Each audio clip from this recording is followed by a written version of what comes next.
नमस्कार दोस्तों। आज की इस वीडियो में मैं आपको बताऊंगा कि लॉ ऑफ अट्रैक्शन में मेडिटेशन करना क्यों ज़रूरी है। अगर आप मुझे बहुत पहले से फॉलो कर रहे हो तो आपको पता होगा कि मेरे चैनल पर ऐसी कोई वीडियो नहीं होगी जिस पर मैंने मेडिटेशन की बात ना की हो। और मेडिटेशन कैसे करना है, क्यों करना है, ये सारी चीज़ें तो मैंने बताई है, लेकिन आज मैं इसको डिटेल में एक्सप्लेन करूंगा कि लॉ ऑफ अट्रैक्शन में मेडिटेशन क्यों ज़रूरी है और मेडिटेशन कैसे आपको अलाइनमेंट में लाने में हेल्प करता है। और अगर आप कुछ ना भी करें, सिर्फ मेडिटेशन करें, तो भी आपकी लाइफ में कितने ज़्यादा चेंजेस आ सकते हैं। जब मैंने 2016 में सेल्फ हेल्प बुक्स पढ़ना स्टार्ट की थी, उस वक्त मेरा इंटेंशन बस इतना था कि मैं बुक्स को अगर पढ़ता रहूंगा तो लाइफ में मैं सक्सेसफुल जरूर बनूंगा। और इसी रीजन से मैं एक के बाद एक बुक्स पढ़ता गया और फिर 2018 में मेरे पास द सीक्रेट आई। द सीक्रेट बुक को पढ़कर मुझे पता चला कि लॉ ऑफ अट्रैक्शन क्या होता है, लेकिन मैं उस वक्त भी बहुत कंफ्यूज था क्योंकि मुझे अलाइनमेंट के बारे में कुछ भी नहीं पता था और लॉ ऑफ अट्रैक्शन मेरे लिए बहुत ज्यादा कंफ्यूजिंग होता था और मुझे समझ भी नहीं आता था। लेकिन मैं फिर भी बुक्स को पढ़ता रहा और एट द एंड 2021 में मेरे पास अब्राहम आई और ऑलमोस्ट 2021 के एंड में मैंने उनको पढ़ना स्टार्ट किया। और जब तक मैं अब्राहम के पास पहुंचा था, उनकी बुक मैंने पढ़ी थी, उससे पहले मैं 100 से ज्यादा बुक्स पढ़ चुका था। लेकिन जब अब्राहम की book ask and it is given पढ़ी तो ऐसा लगा कि मुझे मेरी लाइफ में सब कुछ मिल गया है, क्योंकि उस अकेली book ask and it is given में जो नॉलेज थी वो मैंने 100 से ज़्यादा किताबें पढ़ने पर भी नहीं पाई थी। और उस बुक को पढ़ने के बाद मुझे बस एक चीज़ पता चली कि मेरी लाइफ में अगर कोई चीज़ मुझे चाहिए तो मुझे उसकी अलाइनमेंट में आना होगा। इसके अलावा कोई भी दूसरा रीज़न नहीं है मेरे पास मेरे डिज़ायर के ना होने का। यानी अगर मैं कोई डिज़ायर करता हूँ और मेरे डिज़ायर के अपोजिट मेरे थॉट्स और मेरी फीलिंग्स है, तो वो चीज़ मुझे कभी भी नहीं मिल सकती। चाहे मैं कितनी भी मेहनत कर लूँ, कितने भी एक्शंस ले लूँ, कितना ही इंटेलिजेंट क्यों ना हो, जब तक मेरी डिज़ायर्स और मेरी फीलिंग्स अलाइन नहीं होंगी तब तक मैं उस चीज़ को मैनिफेस्ट नहीं कर पाऊंगा जो मुझे चाहिए। उसके बाद अब्राहम ने बस इतना कहा कि अगर आप अपनी लाइफ में चाहते हो कुछ मैनिफेस्ट करना तो आपको बस उसमें से रेजिस्टेंस को निकालना है और उसकी अलाइनमेंट में आप ऑटोमेटिकली आ जाओगे। और जब आप अलाइनमेंट में आओगे यानी आते जाओगे, आपकी लाइफ में वो सारी चीज़ें आपको मिलती दिखेंगी जो आपको आपकी लाइफ में चाहिए। जो लोग मेरे चैनल पर बिल्कुल नए हैं और जिन्हें अलाइनमेंट और रेजिस्टेंस के बारे में नहीं पता, उनके लिए मैं सिंपल लैंग्वेज में इसको समझाता हूँ कि अलाइनमेंट का मतलब ये है कि जब आप अपनी डिज़ायर के बारे में सोचें तो आपको सोचकर अच्छा फील हो, या अभी जितना आप फील कर रहे हो, जैसा भी आप फील कर रहे हो, अपनी डिज़ायर को सोचने पर इससे थोड़ा अच्छा फील हो तो आप अलाइनमेंट की तरफ बढ़ रहे हो। और वहीं अगर आप अपनी डिज़ायर को सोचकर बुरा फील कर रहे हो, अपनी करंट फीलिंग से और बुरा फील कर रहे हो, तो इसका मतलब है कि आप रेजिस्टेंस की तरफ जा रहे हो। यानी अपनी डिज़ायर को सोचते ही आपको बुरा फील होने लगता है, जैसे डर फील होता है या एंग्जाइटी फील होती है या किसी भी तरह की बुरी फीलिंग होती है जो आपको बुरा फील कराए, वो आपको रेजिस्टेंस की तरफ लेकर जा रही होती है। और उस रेजिस्टेंस में आप चाहकर भी उस चीज़ को मैनिफेस्ट नहीं कर सकते जो आप अपनी लाइफ में चाहते हैं।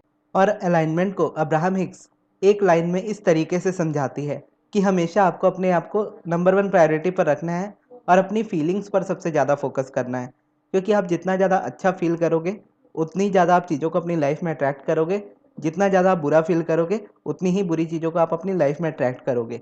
अब इसीलिए ये ज़रूरी नहीं होता कि आप किसी डिज़ायर को पकड़ के उसके बारे में अच्छा ही सोचना शुरू करो तो ही आप उसे अपनी लाइफ में मैनिफेस्ट कर पाओगे। क्योंकि हैप्पीनेस हमारी नेचुरल हैबिट है। हम में से कोई भी इंसान दुखी नहीं रहना चाहता है। हम सब चाहते हैं कि हम खुश रहें और खुशी हमारे लिए नेचुरल होती है। वहीं हम रेजिस्टेंस को अपनी लाइफ में ऐड करते हैं। जब रेजिस्टेंस को हम रिलीज करने लगते हैं तो हम ऑटोमेटिकली अलाइनमेंट में आने लगते हैं। यानी अलाइनमेंट में आने के लिए हमें अच्छा सोचना नहीं होता, सिर्फ बुरा सोचने की या बुरा फील करने की आदत को छोड़ना होता है। वो छोड़ोगे आप नेचुरली अपने आप को एक अच्छी वाली फीलिंग में पाओगे। क्योंकि लाइफ में कई बार सिचुएशन ऐसी होती है जहाँ पर आप अच्छा फील नहीं कर सकते चाह कर भी। यानी आपको आपकी लाइफ में जॉब की ज़रूरत है और आप फाइनेंशियली अपनी लाइफ में स्ट्रगल कर रहे हो, लेकिन आपको जॉब मिल नहीं रही है। तो ऐसे में आप जॉब को सोचकर या मनी को सोचकर अच्छा फील नहीं कर सकते। या अगर आपका ब्रेकअप हुआ है तो आप खुश नहीं रह सकते उस मोमेंट में, क्योंकि आप अपने अंदर उस रेजिस्टेंस में हैं जो आपको बुरा फील करा रही है। अब इस रेजिस्टेंस को धीरे धीरे करके रिलीज करना होता है। और जैसे जैसे रेजिस्टेंस रिलीज होती है आप धीरे धीरे अलाइनमेंट में खुद आने लगते हो। अब इसमें मेडिटेशन एक तरीके से देखो तो आप पूरी तरह से कॉमन हो जाता है लाइफ की हर एक सिचुएशन को हील करने के लिए। क्योंकि मेडिटेशन में आपको कुछ करना नहीं पड़ता, आपको बस अपनी आंखें बंद करके अपनी ब्रीदिंग पर यानी अपनी सांसों पर फोकस करना होता है। और जब आप सांसों पर ध्यान लगाने लगते हो तो आपका ध्यान नेचुरली थॉट्स की तरफ जाता है, क्योंकि हमारा माइंड दिन भर सोचता ही रहता है।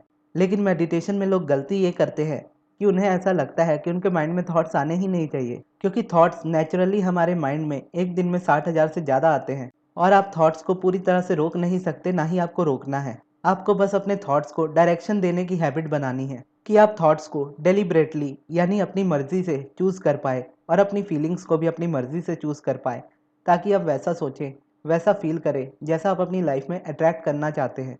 अब मैं आपको बताता हूँ कि मेडिटेशन करना क्यों है और उसे करने से आपके लाइफ में क्या क्या बेनिफिट्स हो सकते हैं। जैसा मैंने कहा कि हमारे माइंड में एक दिन में 60,000 से ज़्यादा थॉट्स आते हैं, तो उन 60,000 थॉट्स को आप हर वक्त पकड़ के नहीं रख सकते, हर वक्त आप उनको देख नहीं सकते कि आप कब क्या सोच रहे हैं।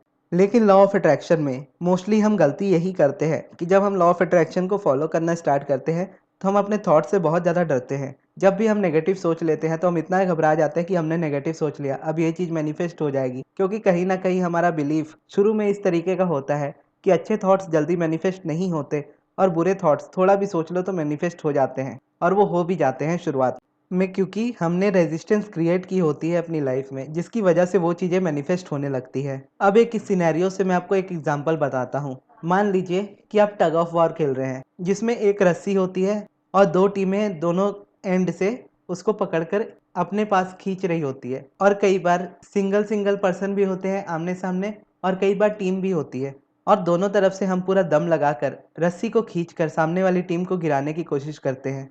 अब अगर आपने कभी टग ऑफ वॉर खेली हो या फिर किसी भी रस्सी को आपने खींचने की बहुत ज़्यादा कोशिश की हो, तो आपको पता होगा कि जब आप रस्सी को पकड़ के खींचते हैं अपने दोनों हाथों से, तो आपके हाथों में कितनी ज़्यादा प्रॉब्लम होती है उसे खींचने में। हाथ छिला जाते हैं, और जब तक हम रस्सी को पकड़े रखते हैं हमारे हाथ जल रहे होते हैं। लेकिन टग ऑफ वॉर में ये होता है कि आमने सामने बराबर की टीम होती है, जिसमें आप अपने दम लगाकर अपनी रस्सी को खींच सकते हैं और सामने वाली टीम को गिरा सकते हैं।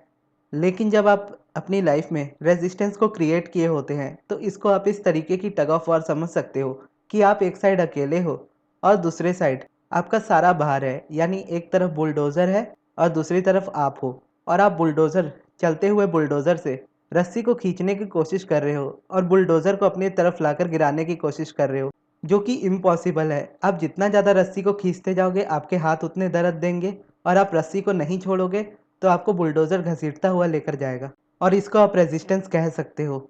और हम अपने लाइफ में यही करने की कोशिश करते हैं। जब कोई स्पेसिफिक पर्सन आपके अकॉर्डिंग नहीं चल रहा होता, तो आप पूरी कोशिश करते हैं उस रस्सी को खींचने की, अपनी तरफ से पूरे एफर्ट्स लगाने की कि आप अपनी तरफ से उस सारी चीज़ों को हील कर पाओ।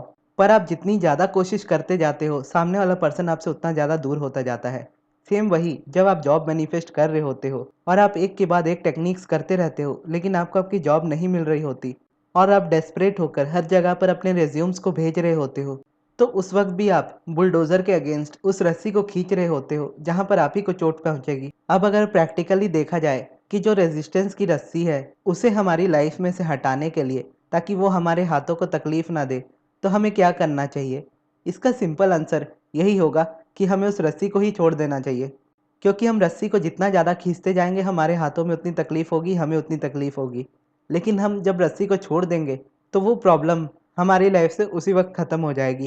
अब इसी तरीके से हम अपनी लाइफ के हर एक एस्पेक्ट में कोशिश कर करके एफर्ट्स लगा लगा कर उस रस्सी को खींचते रहते हैं, जिसे हमें बस छोड़ देने की ज़रूरत है। और अगर टग ऑफ वार में देखो तो आप एक बार में रस्सी को छोड़ सकते हो, लेकिन अपनी लाइफ में आप एक बार में रस्सी को नहीं छोड़ सकते। लेकिन रस्सी छोड़नी ही पड़ेगी अगर आपको अपनी लाइफ में रेजिस्टेंस से निकलना है, तो ये स्टेप बाय स्टेप होता है, यानी ये धीरे धीरे होता है। और मेडिटेशन में इसी की प्रैक्टिस को नेचुरली किया जाता है। जब भी आप मेडिटेशन में बैठते हो अपनी आंखें बंद करके, अपना ध्यान अपनी ब्रीदिंग पर लगाते हो, तो उसी वक्त आपका ध्यान आपके थॉट्स पर जाने लगता है, और उसी वक्त आपको पता चलता है कि आपका ध्यान आपके थॉट्स की तरफ जा रहा है। तो मोस्टली लोग ये करते हैं कि वो परेशान हो जाते हैं कि मुझे थॉट्स क्यों आ रहे हैं, मुझे थॉट्स नहीं आने चाहिए, मुझे ऐसे नेगेटिव थॉट्स आएंगे तो मैं मेडिटेशन कैसे करूँगा। जबकि आपको बस इतना करना है कि जब आप अपनी ब्रीदिंग पर फोकस कर रहे हो, आपका ध्यान नेचुरली थॉट्स की तरफ जा रहा है, जो कि जाएगा ही। और जैसे ही आपको पता चलता है कि आपका ध्यान आपकी ब्रीदिंग से हटकर आपके थॉट्स पर है, आपको वापस से थॉट्स से ध्यान हटाकर ब्रीदिंग पर ले आना है। फिर आप ब्रीदिंग पर फोकस करोगे, फिर आपका ध्यान थॉट्स पर जाएगा, आपको फिर से उसे वापस ब्रीदिंग पर लेकर आना है। अब इस चीज़ को आप समझ सकते हो कि ये रस्सी छोड़ने की प्रैक्टिस है, कि जब जब आप ब्रीदिंग पर फोकस कर रहे हो आप रस्सी को छोड़ने की प्रैक्टिस कर रहे हो, लेकिन आपका माइंड आपको कह रहा है कि नहीं, रस्सी को और खींचो। तुम उस चीज़ को कर लोगे, आप वापस से अपने उस चीज़ पे चले जाते हो, यानी वापस से अपने थॉट्स पे चले जाते हो और उसके बाद आपको पता चलता है कि नहीं, मुझे तो ये रस्सी छोड़नी ही है। तो आप वापस से अपने ध्यान को अपने थॉट से हटाकर अपनी ब्रीदिंग पर ले आते हो और इसी की प्रैक्टिस आप 15 मिनट तक करते हो और ये ब्रेक ब्रेक में होती है। यानी अगर आप 15 मिनट मेडिटेशन करते हो तो 15 मिनट में कभी आप 5 सेकंड, कभी 10 सेकंड, कभी 15 सेकंड, इस तरीके से आप फोकस कर पाओगे अपनी ब्रीदिंग पर और मोस्ट ऑफ द टाइम आपका ध्यान जाएगा आपके नेगेटिव थॉट्स पर, क्योंकि जब रेजिस्टेंस ज़्यादा होती है तो नेगेटिव थॉट्स ही ज़्यादा होते हैं। और जैसे जैसे आप ब्रीदिंग में ध्यान देने लगते हो, धीरे धीरे आपका ब्रीदिंग का टाइम बढ़ने लगता है और 15 मिनट के मेडिटेशन में शुरुआत में आप बस 3 से 4 मिनट ही टोटल ब्रीदिंग पर फोकस कर पाते हो और मोस्ट ऑफ द टाइम आपका ध्यान थॉट्स पर रहता है और शुरू में नेगेटिव थॉट्स ज़्यादा रहते हैं। लेकिन जैसे जैसे आप मेडिटेशन की प्रैक्टिस करते जाते हो तो वो टाइम बढ़कर 5-6 मिनट हो जाता है। यानी 15 मिनट के मेडिटेशन में आप 5-6 या 7 मिनट अपनी ब्रीदिंग पर फोकस कर पाते हो और बाकी का टाइम आपका थॉट्स पर जाता है। लेकिन होता ये है कि मेडिटेशन की जब शुरुआत होती है तो उस वक्त हमारे नेगेटिव थॉट्स बहुत ज़्यादा होते हैं।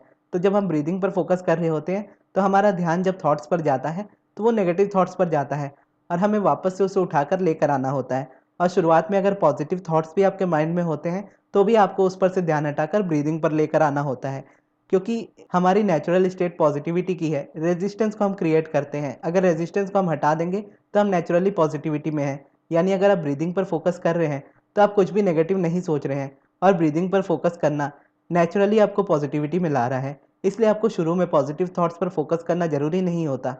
जब आप मेडिटेशन में आगे बढ़ते जाते हो तो धीरे धीरे करके नेगेटिव थॉट्स कम होने लगते हैं, उसका फ्लो खत्म होने लगता है। फिर जब आप मेडिटेशन में रहते हो तो आप मेडिटेशन में अपनी ब्रीदिंग पर फोकस करते हो और उसके बाद आपका ध्यान आपके पॉजिटिव थॉट्स पर जाता है और वही इम्पल्स बनकर आपकी लाइफ में आती है, वही आपकी लाइफ में आइडियाज़ बनकर आते हैं, वहीं से आपको इंस्पिरेशन मिलती है। जैसे मैंने मेडिटेशन स्टार्ट किया था तो शुरू-शुरू में नेगेटिव थॉट्स ही होते थे, तो वो जैसे-जैसे रिलीज़ होने लगे, तो मेरे माइंड में पॉजिटिव थॉट्स आने लगे और उसके बाद मैं चाहे ब्रीदिंग पर ध्यान दे रहा हूँ, चाहे मैं पॉजिटिव थॉट्स पर ध्यान दे रहा हूँ, मेरा ध्यान सिर्फ़ और सिर्फ़ पॉजिटिविटी पर ही जा रहा है। यानी मैं मेडिटेशन को अच्छे से कर पा रहा हूँ और रेजिस्टेंस में नहीं हूँ। तो उस सिचुएशन में, उस टाइम पर मेरे माइंड में जो भी थॉट्स आ रहे होंगे, वो आइडियाज़ होंगे, वो इम्पल्स होंगी और उसी से मुझे मेरी वीडियोस के टाइटल्स पता चलते हैं। जैसे मैं पहले-पहले ये चीज़ें ज़्यादा करता था कि मेडिटेशन में बैठने से पहले पूछ लेता था कि आज मुझे कौन-सी वीडियो बनानी चाहिए और उसके बाद मेडिटेशन करने बैठ जाता था और ये क्वेश्चन को भूल जाता था और उसके बाद मेडिटेशन करके उठता था या यूट्यूब खोलता था तो कोई कमेंट में मुझे दिख जाता था कि इस पर वीडियो बनाओ, तो मैं उस पर बना देता था या कोई मुझे मैसेज में पूछ लेता था या मेरे माइंड में खुद ये चीज़ आ जाती थी कि मुझे इस टॉपिक पर बनाना चाहिए, क्योंकि मेरी लाइफ में ये चीज़ को लेकर कन्फ्यूज़न थी जिसको मैंने ठीक किया था, तो लोगों को भी ये हेल्प कर सकती है। तो इस तरीके से इम्पल्स आती है लाइफ में, फिर आप उस चीज़ पर एक्ट करते हो। लेकिन जब आप रेजिस्टेंस में रहते हो, तब ज़बरदस्ती एक्शंस लेने की कोशिश करते हो, क्योंकि ऐसा उस वक़्त लगता है कि हम ये चीज़ नहीं करेंगे, तो हमारी लाइफ सॉल्व नहीं होगी। तो हम उस चीज़ को एक्शन वाइज़ करने की कोशिश करते हैं और उस चीज़ में फ़ेल हो जाते हैं। लेकिन जब हम अपनी गाइडेंस के साथ जुड़ते हैं, अपने इनर बीइंग के साथ जुड़ते हैं और मेडिटेशन करते हैं और अपने नेगेटिव थॉट्स को पूरी तरह से निकाल लेते हैं, तो उसके बाद जो हमें एक्शन की इम्पल्स आती है, वो एक पॉजिटिविटी की तरफ हमें बढ़ाती है और जब हम तब एक्शन लेते हैं, तो हमारे वो एक्शन सक्सेसफुल होते हैं। इसीलिए अब्राहम एक्शंस लेने से आपको मना करती है जब तक आप अलाइनमेंट में ना आ जाओ। यानी वो कहती है कि पहले अलाइनमेंट में आ जाओ, फिर आप एक्शन लो और एक्शन भी नेचुरल होते हैं। यानी जब आप अलाइनमेंट में आओगे, आपको क्या एक्शन लेना है आपको खुद पता होगा। अब मैं आपको बताता हूँ मेडिटेशन करना कैसे है और ये मेडिटेशन मैं आपको सिखाऊँगा जैसे मैं आज मेरी बहन को सिखा रहा था मेडिटेशन करना। तो उससे पहले मेडिटेशन करने से पहले मैं टीवी देख रहा था, तो टीवी में एक गाना आ रहा था अजय देवगन का कयामत कयामत। तो उस गाने के जो हुक वाले बोल थे, वो इसी तरीके से थे, कयामत कयामत कयामत, इस तरीके से थे। तो जब मैं मेडिटेशन करने बैठा, तो मैं उसको समझा रहा था कि अपनी सबसे पहले अपनी आँखें बंद करो, अपनी रीढ़ की हड्डी को सीधा रखो, अपने हाथों को अपने दोनों घुटने पर रखो और उसके बाद अपना ब्रीदिंग पे फ़ोकस करो।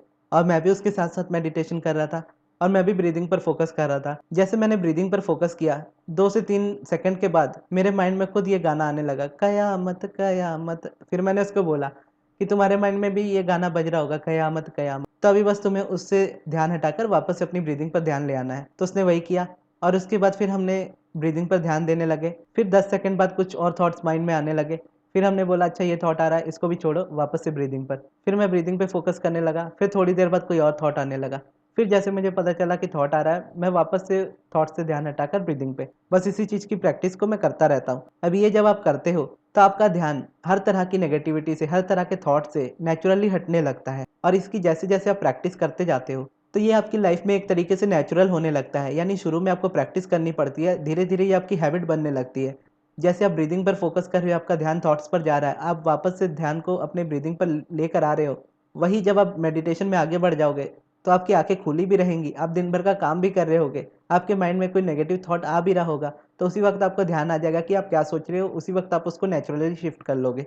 तो इसीलिए लॉ ऑफ अट्रैक्शन में मेडिटेशन सबसे ज़्यादा ज़रूरी है। अगर आप मेडिटेशन करते हो, तो आप अपनी लाइफ में सभी आंसर्स को खुद अपनी से ढूँढ सकते हो। लेकिन जब तक आप मेडिटेशन नहीं करोगे, आपको अपने आंसर्स अपने से हमेशा बाहर ही ढूँढने पड़ेंगे। तो इसीलिए आप मेडिटेशन की हैबिट को अपनी लाइफ में ज़रूर ऐड कीजिए।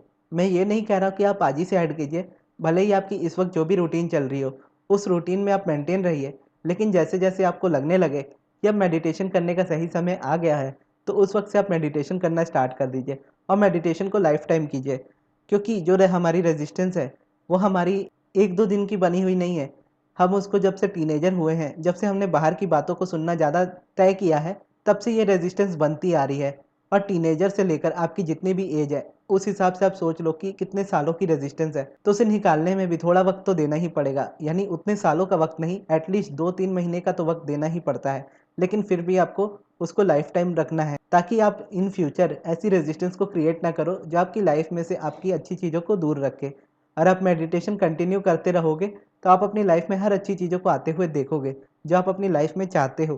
क्योंकि आपका ध्यान थॉट्स पर कम से कम रहेगा और आप उस चीज़ के बारे में ज़्यादा बात ही नहीं करोगे जो आपकी लाइफ में नहीं है। तो आप नेचुरली अलाइनमेंट की तरफ बढ़ते जाओगे और वो चीज़ें आपको आपकी लाइफ में मिलती जाएँगी जो आपको चाहिए। तो ये थी दोस्तों हमारी आज की वीडियो। आपको ये वीडियो कैसी लगी? कमेंट बॉक्स में ज़रूर बताइएगा। अगर आपके कोई सवाल हो, तो भी आप मुझसे पूछ सकते हो कमेंट बॉक्स में। और इस वीडियो को यहाँ तक देखने के लिए बहुत-बहुत धन्यवाद।